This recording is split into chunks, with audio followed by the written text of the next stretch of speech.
Teman-teman sekalian, bayangin ya, kalau Rasulullah Shallallahu Alaihi Wasallam itu mungkin berpikir seperti itu, maka ngapain Rasulullah itu ngomong pada 3 sahabatnya besok pas perang Mu'tah melawan Romawi, dan Rasul melakukan itu ketika beliau ingin Baitul Maqdis bebas, maka front melawan Romawi harus terjadi. Beliau bilang kalau Zaid bin Haritsah wafat, yang gantiin adalah Ja'far bin Abu Thalib. Kalau Ja'far bin Abu Thalib wafat, maka yang gantiin adalah Abdullah bin Rawahah. Berarti Rasul tahu kan bahwa 3 orang ini akan syahid. Tapi Rasul berangkatin mereka. Karena mereka walaupun ada yang syahid, tapi itu semua akan diganti Allah dengan sesuatu yang lebih baik. Itu dilakukan untuk rangka pembebasan Baitul Maqdis. Pada saat itu nggak ada muslim yang dizolimi seperti sekarang yang ada di Gaza. Bayangin, kalau ada muslim yang dizolimi pada saat itu, kira-kira seperti apa respon Rasulullah Shallallahu Alaihi Wasallam? Ingat ketika perang Tabuk, pasca Mu'tah, Rasul minta lagi, ayo maju lagi kita mau lawan Romawi.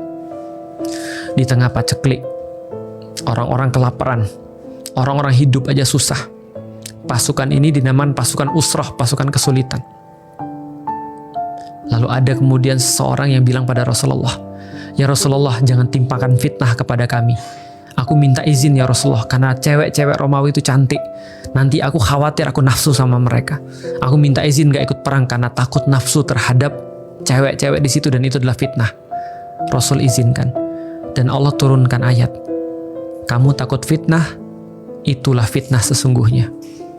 Apa fitnah sesungguhnya? Ketika kamu tidak ikut perang, gara-gara kamu takut, kamu nafsu sama wanita.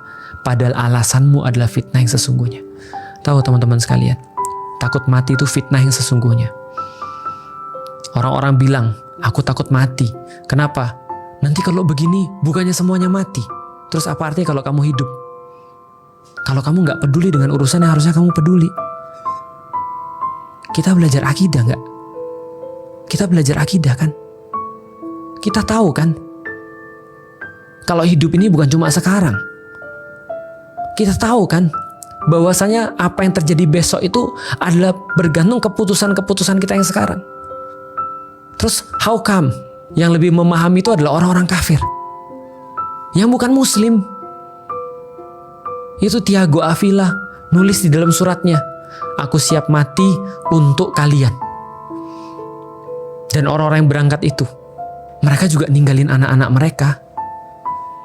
Mereka juga sudah nyiapin semuanya, termasuk mungkin kalau andaikan perjalanan mereka itu merenggut nyawa mereka.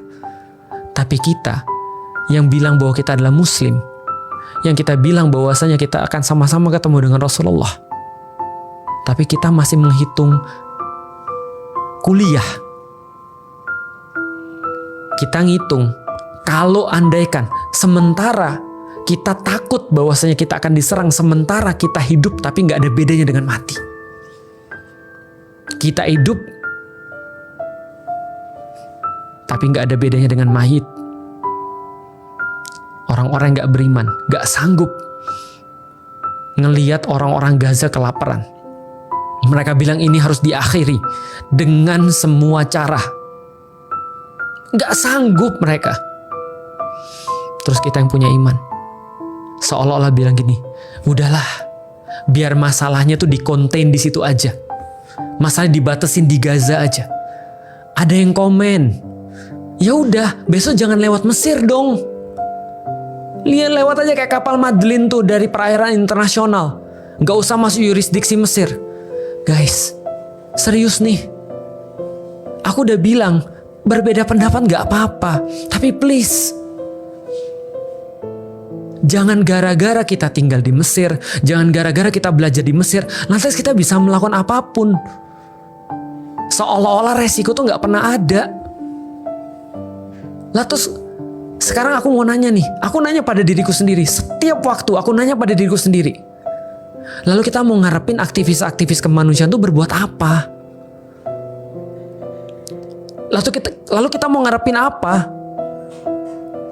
Kita aja nggak bisa untuk kayak mereka. Kita tuh nggak bisa. Dan ini ada orang-orang yang bukan muslim ngajarin kita sesuatu yang harusnya kita lakukan, yang kita nggak bisa. Lah terus mereka harus ngapain? Mereka harus diem. Dan kita malah lebih senang mungkin kalau mereka diem. Mereka nggak melakukan apa-apa, cuma protes di tempatnya aja. Mereka pengen nganterin bantuan. Sedih banget serius deh aku. Serius.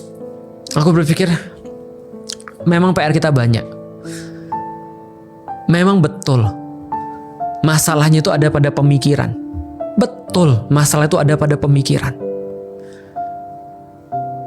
Bukannya Rasul ngomong gitu kan? Hubud dunia wa karahiyatul maut. Lucu, hancur. Kita belajar akidah dan kita masih banyak perhitungan tentang dunia. Mereka nggak belajar akidah, tapi mereka tahu kejahatan ini harus berhenti.